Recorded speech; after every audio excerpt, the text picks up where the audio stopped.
Action. Welcome YouTube, welcome to the channel. In this video, I'll be doing sculpting and molding. This video and oncoming series of videos, I'll be demonstrating how to make a generic flat molded silicone prosthetic. What I mean by generic, it's not custom fit for anybody. Anybody could wear the prosthetic.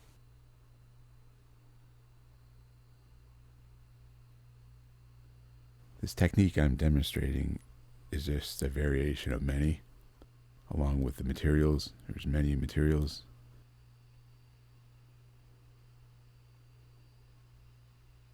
This technique aligns itself with the Prosthetics 3D transfer technique. Pretty much the same thing, except for I'm eliminating Prosthetics and adding bald cap plastic and silicone.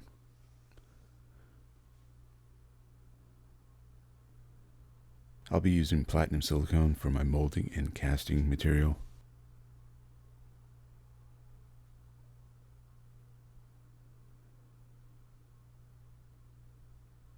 But this technique also allows you not to utilize a lifecast whatsoever. Dependent on the design, you can get away with just measuring and then using reference.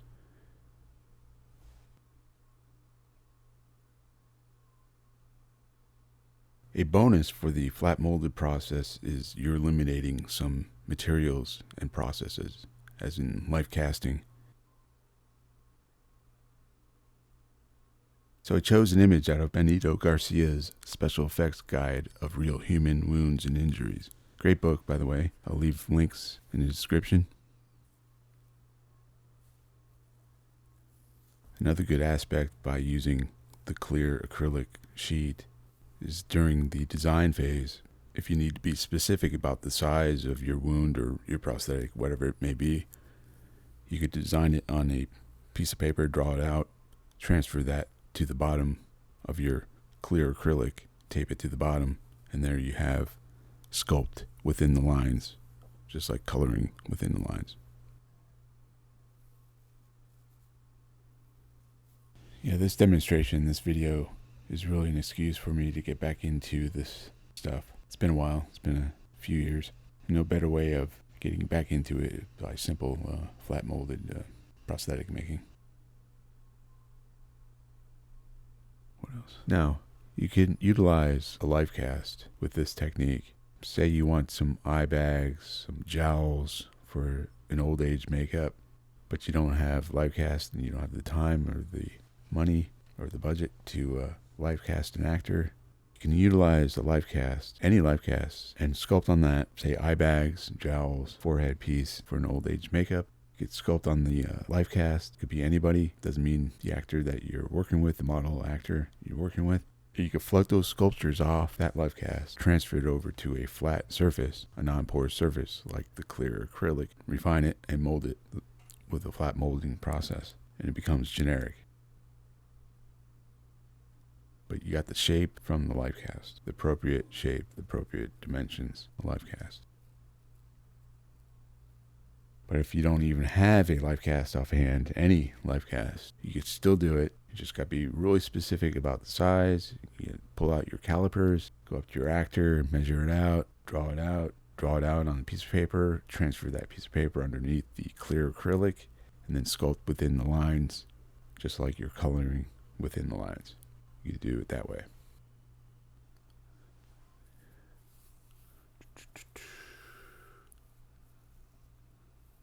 I'll be using Smooth On's EcoFlex 30 for the appliances, encapsulated with cue balls, bald cap material.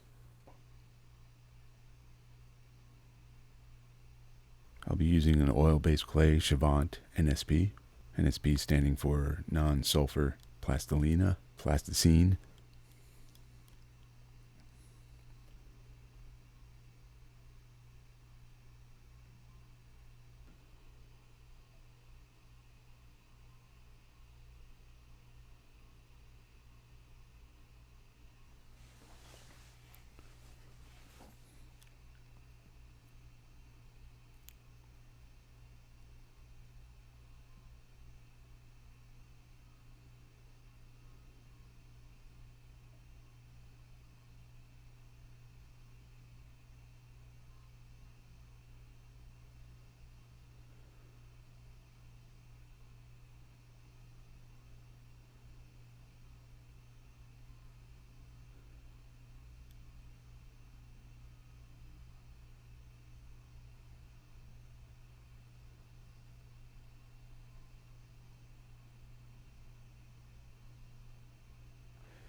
I'm using a variety of sculpting tools, some handmade, some store-bought, some found, nail, paperclip, loop tools, rakes, prodders, pokers, central scrutinizers, pushers.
I would suggest not to go any further than 1/4 inch in thickness of your prosthetic.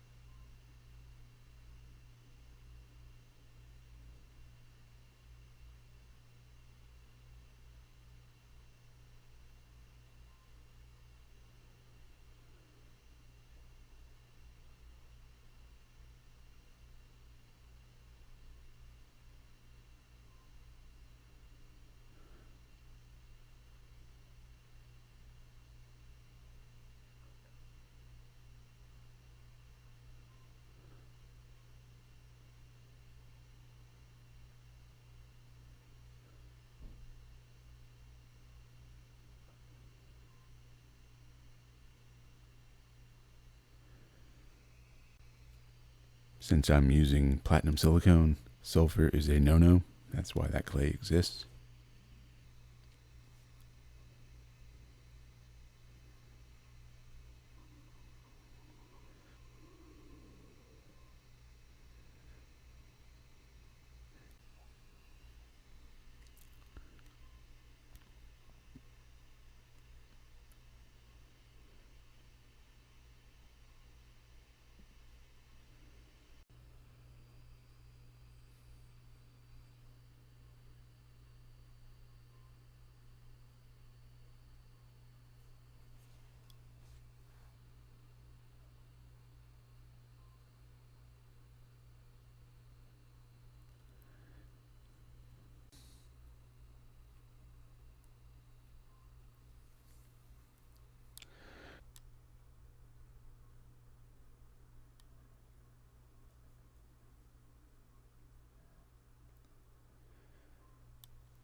The greatest skin texture tool ever, a cat brush.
The reason why I'm overdubbing the audio is I had a pair of gaming headset with a mic, and the end result was horrible. So that is why my Italian hand gestures do not go along with my narration.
So I'm sculpting basic forms by little clay worms and little pieces. Slowly build up the basic form. I'm going by Benito's image from his book.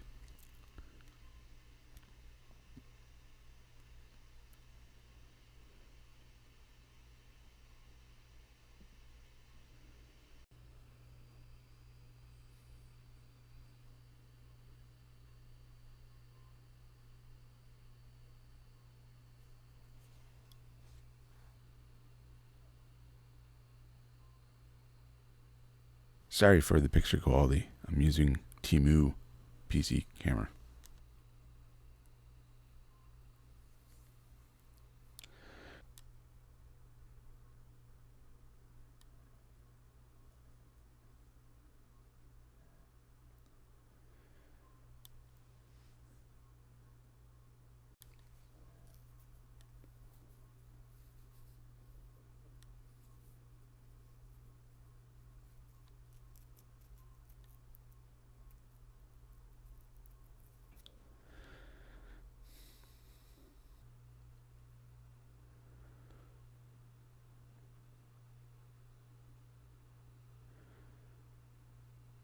I move on to secondary forms and just refining what I laid down, then adding the detail and going on from there. Texture is the last.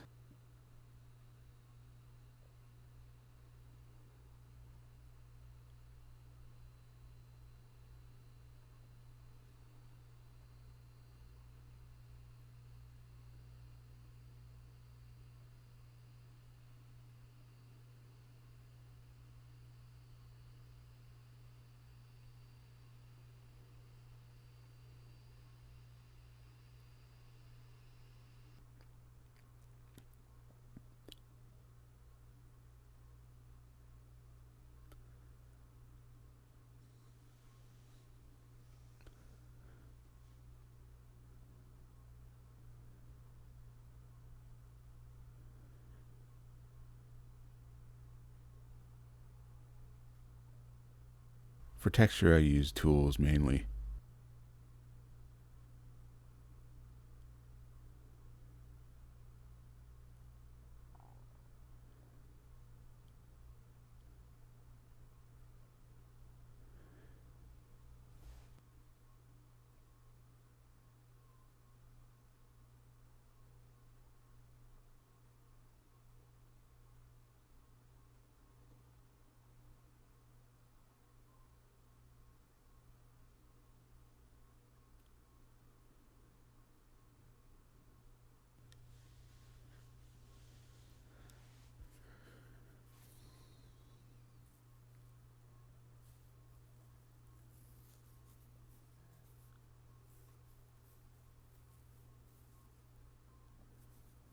Once again, I'm using Silicone NSP medium.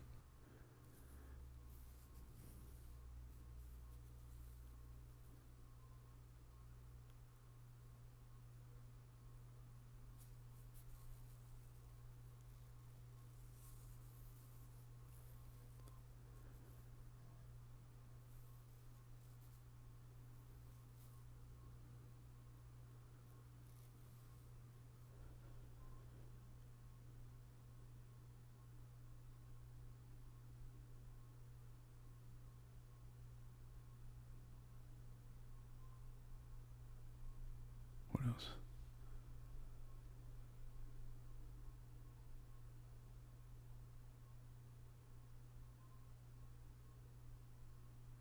To soften the detail, I use a small blowtorch.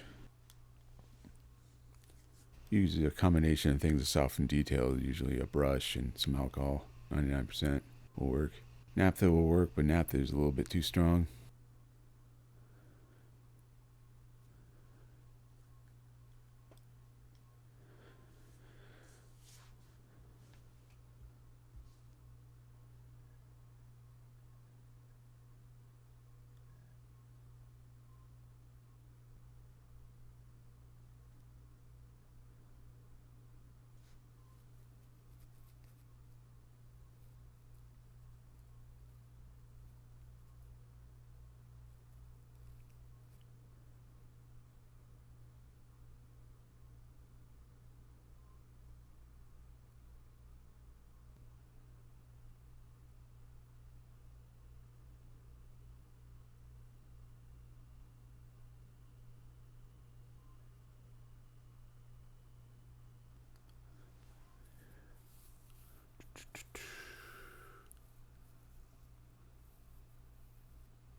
You could utilize a lifecast. Say you have a lifecast sitting around. It may not be the actor model that you're working with, but you still have like a basic form you can sculpt on, and then you float those off and transfer it to a flat surface like the clear acrylic and refine it. That will fit any actor in reason. The size and depend on what the anatomy is, but for the most part, it's pretty generic. Anybody could wear these.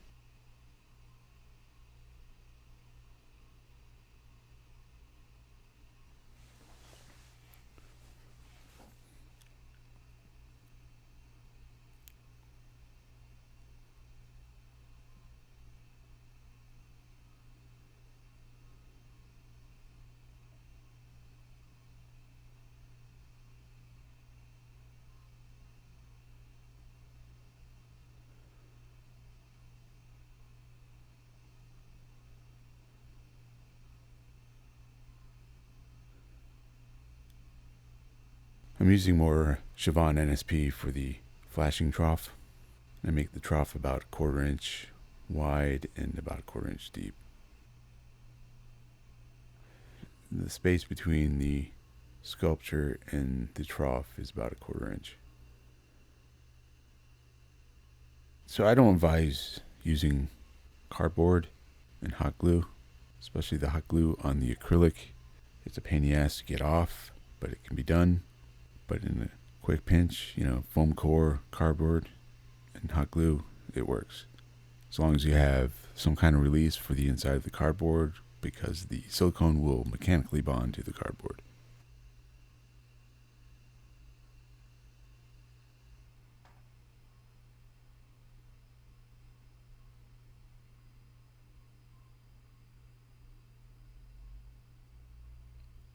I'm using 99% and a Q-tip to clean the cutting edge off.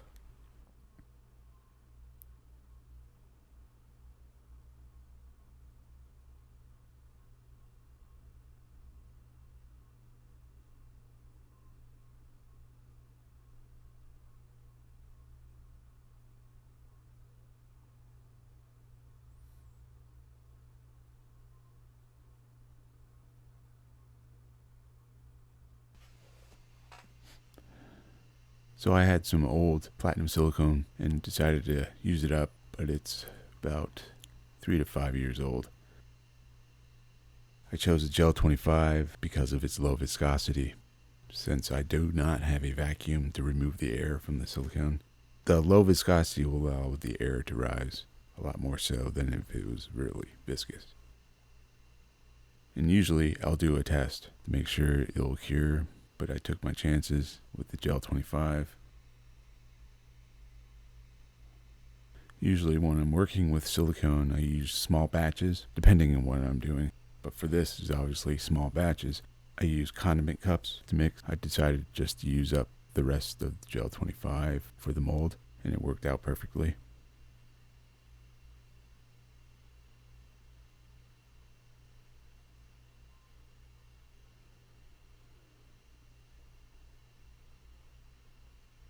I decided to use cardboard and hot glue for my mold walls. It's not the optimal choice, but in a pinch it works, just as long as you release the cardboard, because the silicone will mechanically bond to the cardboard.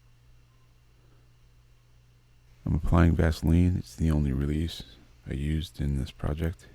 Like I said, silicone does not stick to anything but itself. It'll mechanically bond to the cardboard because the cardboard is a porous material. I don't advise using hot glue with the mold walls. It's a pain in the ass to get off the acrylic, but it can be done. Use clay.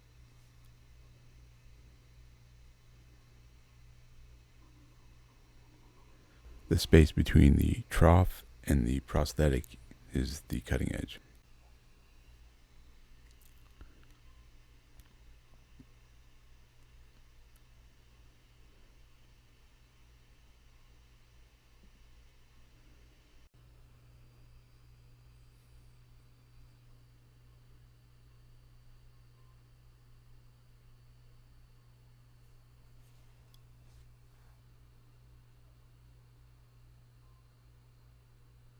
Usually, if you don't have a vacuum to remove the air from the silicone, you could do the high pour, especially with high viscosity silicones. By doing a high pour, which is you slowly pour from a high height and do a thin stream in one location, don't move it around. Make sure you don't have fans on or you're not in a wind tunnel.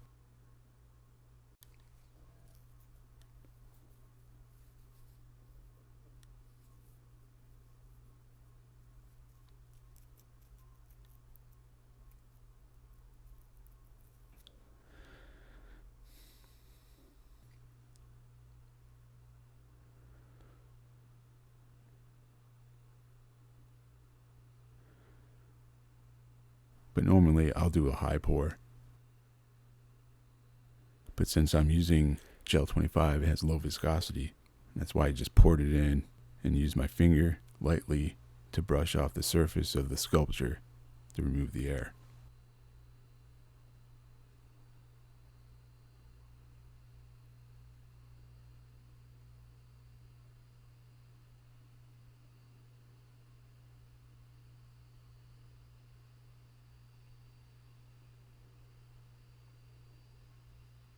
When working with silicone, I always like to be clean. I'm constantly separating everything.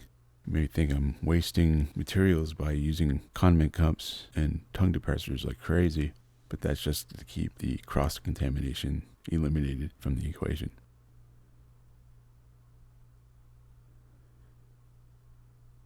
You're better off wasting that than wasting some expensive silicone.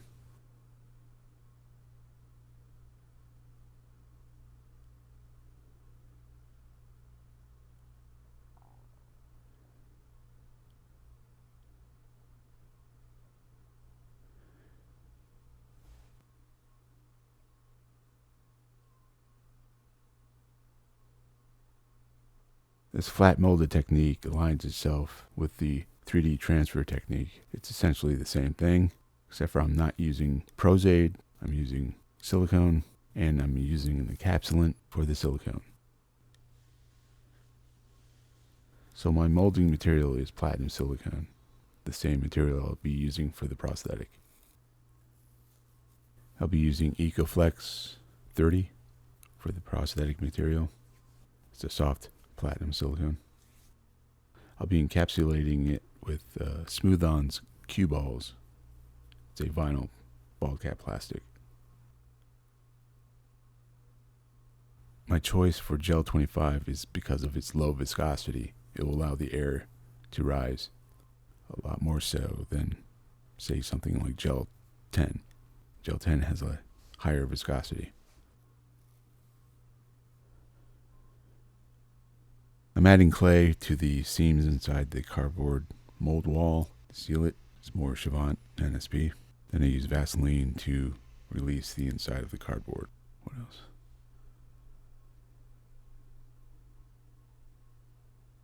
The Gel 10 was still good, but I just didn't want to take it out of those bottles. Pain in the ass. So I used Gel 25. Also, I used Gel 25 for its low viscosity. The Gel 10 has higher viscosity, so it would have an issue with air bubbles, possibly, because I have no vacuum. So I used the Gel 25.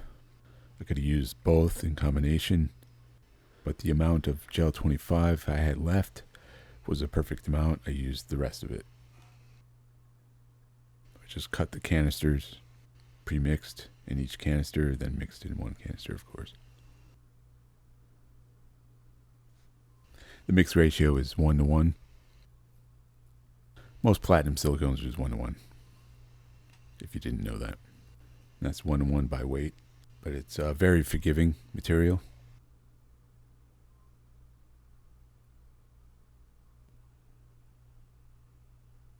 Most of the time, since I'm using small batches, I eye it. If I really have to be specific and not waste material, I will definitely weigh it, calculate it all out, whatever I need, go from there.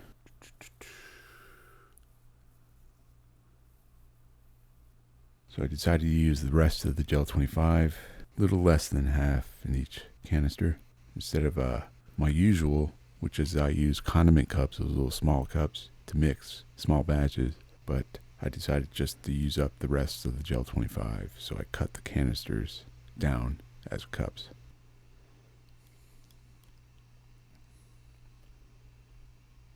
And the mix ratio is 1:1. Normally I do a little batch test, but I took my chances.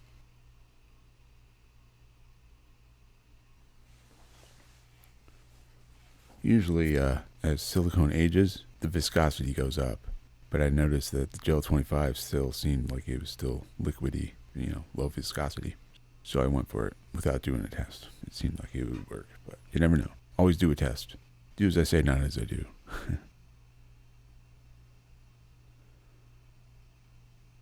You notice how I keep everything separated for the fear of cross-contamination. 2 different cups, 2 different sticks.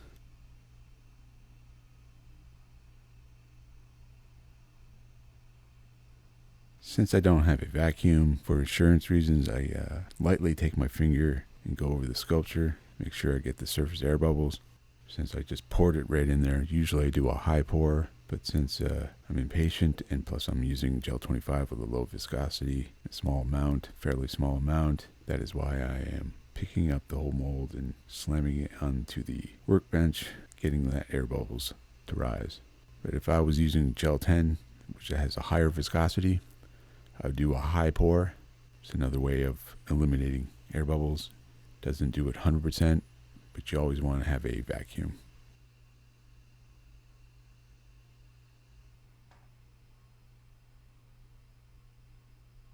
Platsil Gel 25 is a Polytech product, and most of my Polytech products, or all of my Polytech products that I've gotten in the past, was from Biddy Mold Supply, Brick in the Yard. And I just heard that Biddy is closing, and that is very, very disappointing, sad.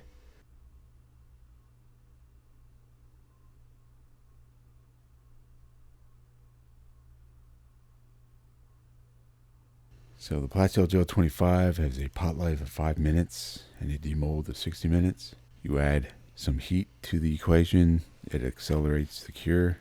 With platinum silicone in general, if you add heat, because it is a chemical reaction that happens with part A and part B. Tin silicone, that's another story. That's condensation cure. That means it gathers the moisture in the air to make it cure. So you could probably submerge a tin silicone mold in water and force cure it.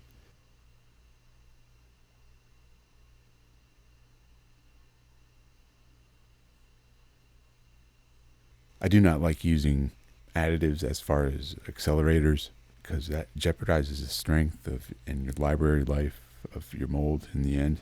So I tend to just use natural heat, accelerate it. But hey, if you're under deadline production and it's a one-off kind of thing, and you got the budget, by all means use additives.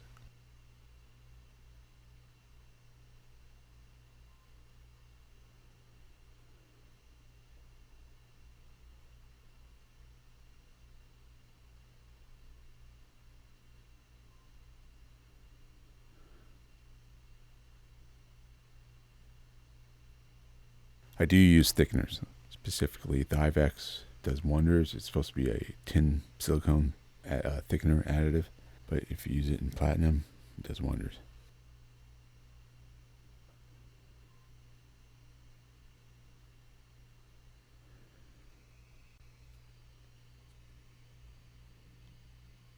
Quick way to cool off hot glue is compressed air. Say a duster, especially a duster. Compressed duster air from Office Depot, whatever. Turn it upside down and spray.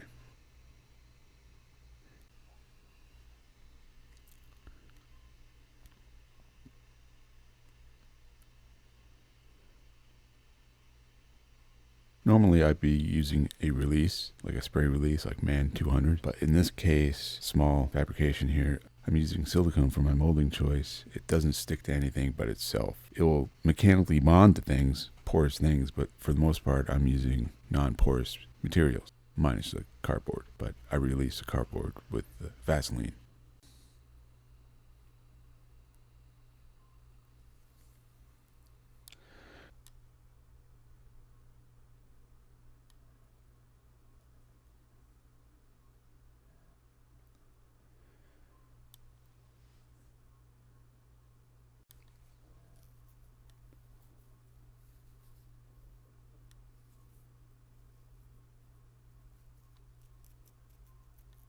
So let this fully cure overnight, and I'll demold it in the next video. See you in the next video. Thanks for watching.